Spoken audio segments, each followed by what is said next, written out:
মেঘলা দিন। বর্তমান সময়ে বাংলাদেশের জনপ্রিয় সঙ্গীত শিল্পী অ্যাঞ্জেল নূর সম্প্রতি মাইল্ড স্ট্রোকে আক্রান্ত হয়েছেন এই সঙ্গীত শিল্পী। তিনি নিজে জানিয়েছেন দীর্ঘদিন ধরে হাইপারটেনশনে ভুগছিলেন, তাই স্ট্রোক হয়েছে বলে জানিয়েছেন চিকিৎসকরা। চিকিৎসকরা জানিয়েছেন সম্পূর্ণ সুস্থ হতে আরও কিছুদিন সময় লাগতে পারে। সামাজিক যোগাযোগ মাধ্যম থেকে আলোচনায় আসা অ্যাঞ্জেল নূর তার অসাধারণ গান দিয়ে লাখো হৃদয় জয় করেছেন।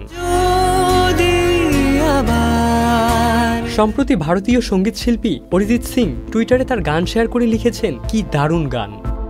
নর্থ সাউথ বিশ্ববিদ্যালয়ের শিক্ষার্থী অ্যাঞ্জেল নূর প্রথমে সামাজিক যোগাযোগ মাধ্যমে কাভার গান করে পরিচিতি পান। এরপর তিনি প্রকাশ করতে থাকেন নিজের লেখা গান, যা মুহূর্তেই বেশ ভাইরাল হয়ে যায়। আজ তিনি বাংলাদেশের অন্যতম জনপ্রিয় যুব তারকা, যার কণ্ঠে মুগ্ধ লাখো ভক্ত। তার এই অসুস্থতা দ্রুত কাটিয়ে আবারও গানের মধ্যে ফিরে আসবেন, এমনটাই প্রত্যাশা করছেন তার ভক্তমহল। ইবনে সাইদ অঙ্কুর, চ্যানেল আই। যমুনা ইলেকট্রনিক্স ঈদে ডাবল খুশি অফার সিজন 3, যে কোনো পণ্য কিনলেই পাচ্ছেন নিশ্চিত ঈদ উপহার।